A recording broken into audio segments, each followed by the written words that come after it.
Now that we've talked about consumer and producer surplus and their combination of total surplus, we know that a free market leads to an efficient market, which is going to maximize this total surplus.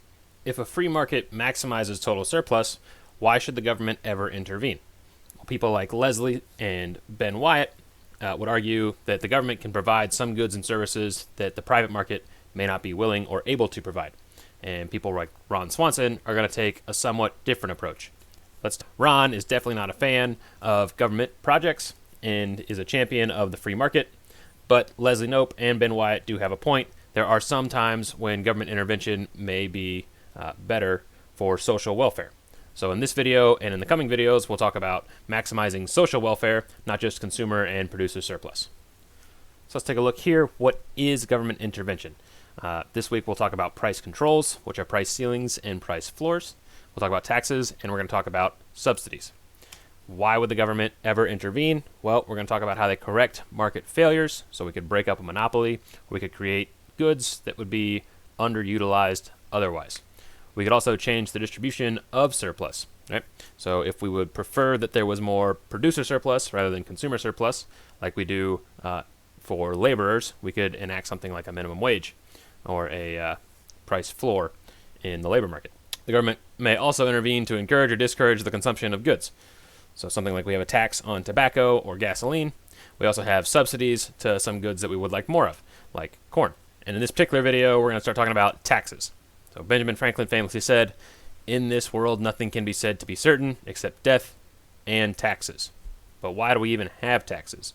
Well, the United States is a large country, and we need taxes to pay for a lot of things, like our national defense, along with Social Security, things like Medicare, Medicaid, other welfare programs, such as SNAP, which is also known as food stamps. And then we also have interstates and other roads and public goods that may not be created or utilized at all if it wasn't made by the government.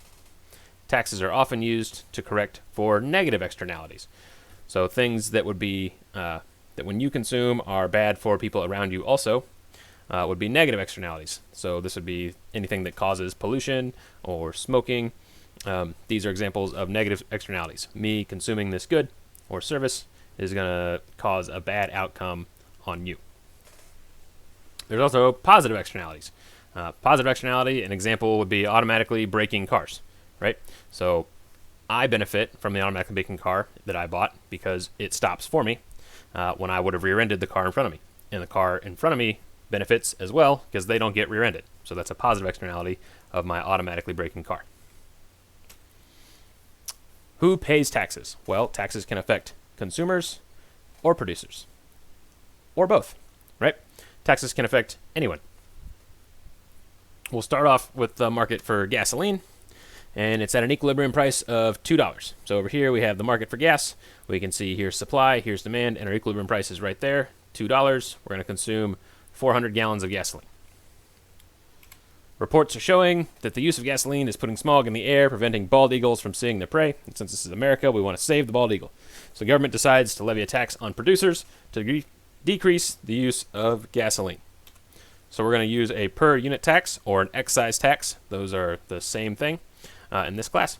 And that's going to be issued on the supplier, which leads to a decrease in supply. So we have a 1 unit excise tax, which means at every supply down here, we're going to shift up $1, right? So $1 per unit tax shifts supply up $1 at every quantity. Okay? So supply has decreased in this case.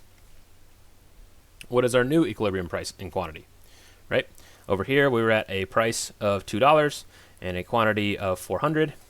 Now we have this tax, so our price is going to be $2.50 and our quantity is going to be 300. So a $1 tax led to a 50-cent increase in price and a reduction in the use of gasoline of 100 gallons. How does this affect consumer surplus and producer surplus? Well, you can see consumer surplus over here went from $4 down to $2 and out to 400, and consumer surplus over here goes from 4 down to 250 and over to 300. So consumer surplus has decreased. We can also see that producer surplus decreased, right? The size of this blue triangle is a lot smaller than the size of this blue triangle. I'll leave it to you to figure out the actual cost there on consumer surplus and producer surplus and how much they actually shrink. We will talk about what is the tax revenue. Okay, so the tax revenue is this green rectangle right here. This is how much money the government makes from their $1 per unit tax on gasoline.